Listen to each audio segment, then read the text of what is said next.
आजच्या या धावपळीच्या आणि स्पर्धेच्या युगामध्ये आपण शरीराने जितके थकतो, त्याहून कितीतरी पटीने जास्त मानसिकदृष्ट्या थकतो. सकाळी उठल्यापासून रात्री झोपेपर्यंत डोक्यामध्ये विचारांचं चक्र सतत सुरू असतं. पण जर खरोखरच आतून आनंदी आणि शांत राहायचं असेल, तर आजपासूनच ही एक साधी पण अत्यंत प्रभावी सवय स्वतःला लावा. ती सवय कोणती आणि त्याचा दैनंदिन जीवनावर काय फरक पडतो, हेच आपण आजच्या व्हिडिओमध्ये पाहणार आहोत. त्यासाठी हा व्हिडिओ स्किप न करता शेवटपर्यंत नक्की पहा. नमस्कार सर्वांना, श्री स्वामी समर्थ. स्वागत आहे तुमचं माझ्या यूट्यूब चॅनलवरती.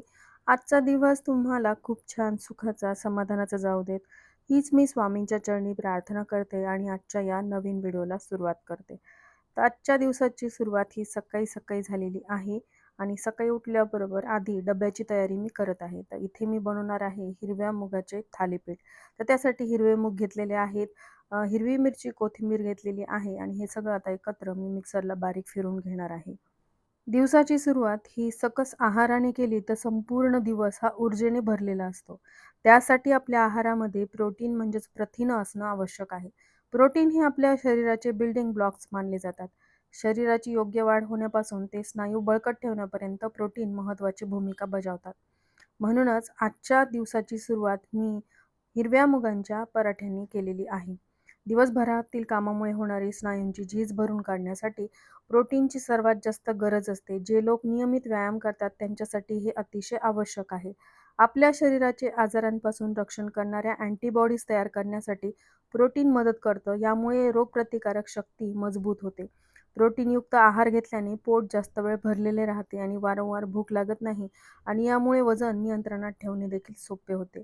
आपले केस, नखे, कॅरोटीन यासारख्या प्रोटीनपासून बनलेले असतात. तसेच त्वचेच्या लवचिकतेसाठी आवश्यक असलेले कोलॅजन देखील प्रोटीनच आहे. त्यामुळे चांगल्या त्वचेसाठी आणि केसांसाठी प्रोटीन गरजेचे आहे.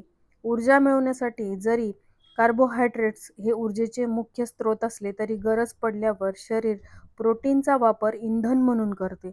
म्हणूनच आपल्याला आहारामध्ये प्रत्येक डाएटमध्ये प्रोटीन जे आहे ते समाविष्ट करायचं आहे. एका ताईची कमेंट आली होती की ताई तुम्ही डाएटमध्ये चेंजेस केलेले आहेत तर ते आमच्यासोबत नेहमी शेअर करत जा, म्हणजे कशाप्रकारे तुम्ही प्रोटीन इनटेक घेताय हे आम्हालाही कळेल. तर डाळी, कडधान्य, मूग, मटकी, चणे, मसूर या सर्व प्रकारच्या डाळी, पनीर, दुग्धजन्य पदार्थ, दही, ताक यासारखे पदार्थ आपण जास्तीत जास्त आपल्या आहारामध्ये समाविष्ट करून घ्यायचे. आणि यामुळे आपलं शरीर तसंच मन देखील शांत राहण्यास मदत होते.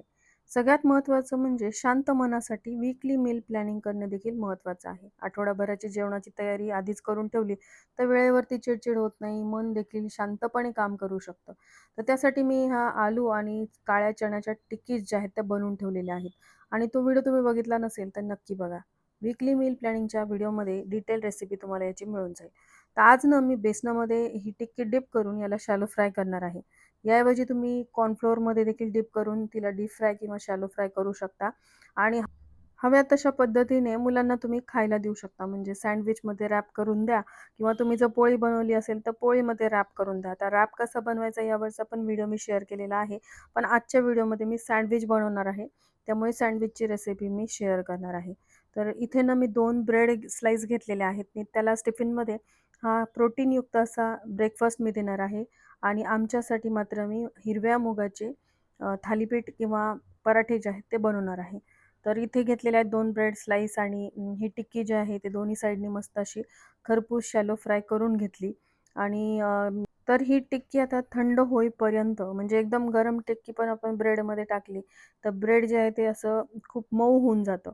म्हणून काय करायचं, थोडंसं थंड होऊ द्यायचं. तोपर्यंत इथे मी एका साईडला ब्रेड स्लाईसला चीज स्प्रेड लावून घेतलेलं आहे अमूलचं आणि एका साईडला मी सॉस लावलेला आहे. हवे तर डिप्स तुम्ही लावू शकता, मेयोनीज लावू शकता किंवा तुम्हाला वाटलं की बटर लावायचं एका साईडला तुम्हाला ग्रीन चटणी लावायची, तर तुम्ही हव्या त्या पद्धतीने व्हेरिएशन्स तयार करून मुलांना टिफिनमध्ये वेगवेगळ्या पद्धतीचा नाश्ता जो तुम्हाला प्रोटीनयुक्त द्यायचा आहे, जेणेकरून मुलांना दिवसभर एनर्जेटिक वाटेल, असा नाश्ता तुम्ही मुलांना नक्की द्या.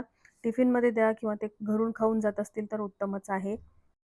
जसं-जसं वय आपलं वाढत जातं ना, तसं-तसं आपल्याला प्रोटीनची आवश्यकता खूप भासत राहते आणि प्रोटीन इनटेक जर प्रॉपर पद्धतीने घेतला नाही, तर माझ्यासारखा थकवा किंवा आजारपणं मागे लागतात. त्याऐवजी आपणच आपली काळजी घेणं आवश्यक आहे. त्यासाठी हे थोडेफार चेंजेस केले, त्यासाठी वेळात वेळ काढून आपण वीकली मील प्लॅनिंग केली किंवा ठरवलं, की मला सकाळी नाश्त्याला काय घ्यायचं आहे, दुपारच्या जेवणात काय घ्यायचं आहे, रात्रीच्या जेवणात काय घ्यायचं आहे आणि त्यामध्ये प्रोटीन कसं ॲड करता येईल हे देखील ठरवलं, तर नक्कीच आपला आहार जो आहे तो सकस होईल आणि आपल्याला कोणतीही डेफिशियन्सी राहणार नाही. तर नित्याला आज मी टिफिनमध्ये सँडविच दिलेलं आहे आणि सोबतच ड्राय जे खजूर असतात ना, ते दिलेले आहेत. फ्रूट जेही घरामध्ये असेल, एक तर ती खाऊन जाते किंवा मग तिला मी टिफिनमध्ये देत असते. कारण 3 वाजेपर्यंत स्कूल असते. तसं स्कूलमध्ये लंच असतं, पण तेवढ्या वेळापर्यंत मुलांचं पोट जे आहे ते भरलेलं राहावं यासाठी थोडीशी काळजी घेते. पण तिला आज दूध प्यायचं नव्हतं. ती म्हणे मी पराठा जो आहे तो खाऊन जाईल. म्हणून तिच्यासाठी एक पराठा टाकला आणि मुगाचा पराठा आहे यामध्ये देखील प्रोटीन ॲड केलेलं आहे. त्यामुळे हेल्दी असा नाश्ता त्यासोबतच दही दिलेलं आहे. आता दही जे आहे ना, ते पावसाळ्यामध्ये मुलांना बाधू शकतं.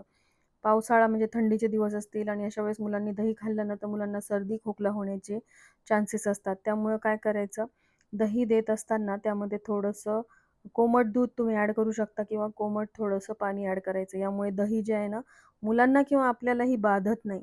ही एक अतिशय महत्त्वाची टिप मला तुमच्यासोबत शेअर करायची होती. तुम्हाला माहिती होती का? हे कमेंट करून नक्की सांगा. त्यानंतर आता इथे नित्याची वेणी पाडण्याचं काम माझं रोजचं. तर काल संडेला ना मी केस धुतले होते तिचे. तर आज केसांना ऑइल वगैरे लावावं लागतं. ऑइल नाही लावलं ना तर वेणी व्यवस्थित प्रॉपर येत नाही. म्हणून तिला म्हटलं की ऑइल दे आणि मग तिची वेणी वगैरे बांधून मग ती स्कूलला निघणार होती. तोपर्यंत तिचं पराठा खाण्याचं काम सुरू होतं.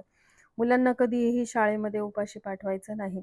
नुसतं दूध घेऊन मुलं जातात आणि तुम्ही ऐकलं असेल बऱ्याचशा न्यूजमध्ये येतं, की मुलं उपाशीपोटी येतात आणि त्यांच्या पाठीवरती एवढं ओझं असतं पुस्तकांचं.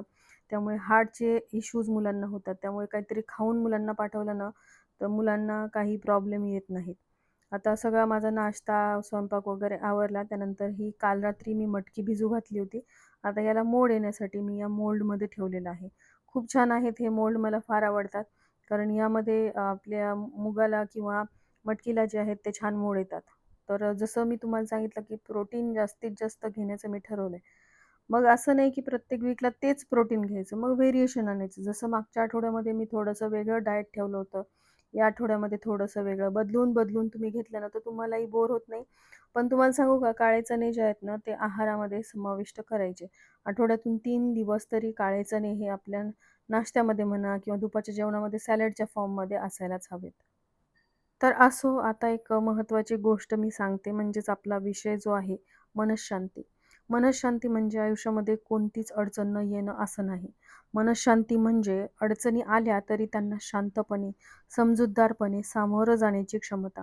बरेच जण असं म्हणतात, की मनःशांतीसाठी आयुष्यातल्या सगळ्या समस्या सुटायला हव्यात. पण खरं तर समस्या ह्या कायमच राहतील. फक्त आपण त्याच्याकडे कसं बघतो हे बदलणं गरजेचं आहे. दुसरा गैरसमज असा आहे, की मनःशांतीसाठी खूप वेळ आणि खूप पैसा लागतो. पण जसं आपण आत्ताच बघितलं, फक्त 10 मिनिटाची एक साधी सवयसुद्धा खूप मोठा बदल घडवू शकते. म्हणजेच आपण जर थोडासा वेळ काढून वीकली मील प्लॅनिंग केली, तर सकाळी आपण जी नाश्त्याची किंवा जेवणाची धावपळ करत असतो, त्यावेळेस आपलं मन शांत राहतं. मी सुद्धा स्वतः काही काळापूर्वी खूप तणावात होते. सतत विचार, सतत काळजी, त्यामुळे झोपसुद्धा नीट व्हायची नाही. पण जेव्हा मी ही सवय लावली शांत राहण्याची, तेव्हा हळू-हळू मला फरक जाणवायला लागला. सुरुवातीचे काही दिवस खूप कठीण गेले, कारण मन सारखं भरकटायचं. पण मी सोडलं नाही. रोज न चुकता सवयी ज्या आहेत त्या लावायला सुरुवात केली आणि आता आधीपेक्षा खूप शांत आणि मन जे आहे ते स्थिर झाले. जर तुम्हालाही असं वाटत असेल, की तुमचं मन सतत अस्वस्थ आहे, तर ही सवय नक्की लावून बघा. आता मन शांत ठेवण्यासाठी काय करायचं आहे? आपली मनःशांती ही आपल्याच हातामध्ये असते. घरामध्ये असणारी अनेक कामं असतात. ती कामं करत असताना होणारी चिडचिड जर आपण टाळली, तर नक्कीच आपली मनःशांती आपण परत मिळवू शकतो. घरात असलेला प्रत्येक कोपरा गृहिणी जी आहे ती आवडीने सजवते. पण घरामध्ये असलेल्या व्यक्तींमुळे तो पसारा जो आहे तो विखुरला जातो. पण घर म्हटलं की पसारा हा होणारच, ही गोष्ट आपण लक्षात घेतली, तर आपली चिडचिड होत नाही. एखाद्या वेळेस घर विखुरलेलं राहिलं, तुमची तब्येत ठीक नसेल, तर विखुरलेलं असलं तरी त्याचा त्रास करून घ्यायचा नाही. ही जर सवय तुम्ही स्वतःला लावली, तर नक्कीच तुम्हाला मनःशांती मिळेल. नाहीतर आपण घर विखुरलेलं आहे, त्याचा राग जेवणावरती काढणं किंवा घरातील इतर सदस्यांवरती चिडचिड करणं, यामुळे खरं तर मनःशांती भंग पावते. आणि जेव्हा आपण ठरवतो, हे घर माझं आहे आणि माझ्या पद्धतीने मला सजवायचं आहे. कोणी पसारा केला तरी तो मलाच आवरायचा आहे. कारण मुलांना शिक्षण घ्यायचं असतं, मिस्टरांना बाहेर ऑफिस असतं आणि प्रत्येकजण प्रत्येक वेळी वस्तू जागच्या जागी नाही ठेवू शकत. कारण एखाद्या वेळेस त्यांना उशीर होतो आणि उशीर झाल्यामुळे पटापट वस्तू जिथल्या तिथे टाकून ते मोकळे होतात. पण मग त्या वस्तू आवरणं आपलं काम आहे. कारण मुलं जी आहेत, जोपर्यंत आपल्याजवळ आहेत, तोपर्यंत हा पसारा असणार. जेव्हा त्यांना बाहेरगावी शिकायला किंवा नोकरीनिमित्ताने जावं लागेल, तेव्हा हा पसारा नसणार आहे आणि तेव्हा आपली चिडचिड होणार नाही. पण घरामध्ये आपली मुलं नसणार आहेत. त्यामुळे जोपर्यंत घरामध्ये मुलं आहेत, तोपर्यंत त्यांना अनुभवा, त्यांचा पसारा हीच तर खरी संपत्ती आहे. त्यांच्या वस्तू इकडे-तिकडे पडलेल्या, तीच तर आपली खरी श्रीमंती आहे. असं जर आपण ठरवलं, तर नक्कीच आपल्या मनाला शांतता लाभेल. पण याचा अर्थ असा नाही की मुलांना शिस्त लावायची नाही. शिस्त लावायची, पण शिस्तीचा अतिरेक नको करायला. कारण जी महत्त्वाची कामं आहेत, त्यासाठी मुलांना जर घराबाहेर लवकर जावं लागत असेल, तर विखुरलेल्या गोष्टींचा त्रागा न करता आपण ती आवरून घ्यायची. ज्या दिवशी मुलांना वेळ असेल, त्या दिवशी मुलांकडून या गोष्टी करून घ्यायच्या. खरं तर आवरलेलं स्वच्छ घर जे आहे ते आपल्या मनाला एक शांतता देत असतं. त्यामुळे आपण आपल्या बेडरूममध्ये शांतपणे झोपू शकतो. शांतपणे आपण आपल्या कार्यावरती फोकस करू शकतो. आणि जर सगळ्या गोष्टी विखुरलेल्या असतील ना, तर तुम्ही बघा बऱ्याचदा काय होतं, की त्या विखुरलेल्या गोष्टींकडेच आपलं लक्ष जातं आणि आपण कॉन्सन्ट्रेट करू शकत नाही. आपली एकाग्रता जी आहे ती भंग पावत राहते. म्हणूनच शक्यतोवर आपल्या ज्या वस्तू आहेत, मुलांच्या रूममधल्या किंवा आपल्या स्वतःच्या बेडरूममधल्या ऑर्गनाइज ठेवण्याचा प्रयत्न करायचा. पण अगदीच अतिरेक करूनही चालणार नाही. त्यासाठी काही छोट्या-छोट्या सवयी आपण आपल्याला लावून घेतल्या, ज्यामुळे आपला वेळ वाचेल. ज्यामध्ये वीकली मील प्लॅनिंग सगळ्यात महत्त्वाचा रोल प्ले करते. स्वयंपाकघरामध्ये जर बराचसा वेळ वाचला, तर आपण इतर गोष्टींसाठी वेळ काढू शकतो. आपण जर हेल्दी डाएट घेतलं, तर आपलं मन शांत राहतं, आपलं आरोग्य चांगलं राहतं. त्यामुळे या गोष्टींवर देखील लक्ष देणं महत्त्वाचं आहे. आजच्यासाठी इतकंच. व्हिडिओ आवडला असेल तर लाईक, शेअर, सबस्क्राईब करा. हाईप बटनलाही प्रेस करा, जेणेकरून जास्तीत जास्त लोकांपर्यंत हा व्हिडिओ शेअर होईल. भेटूयात अशाच एका महत्त्वपूर्ण व्हिडिओसोबत. व्हिडिओ कसा वाटला कमेंट करून नक्की सांगा. धन्यवाद.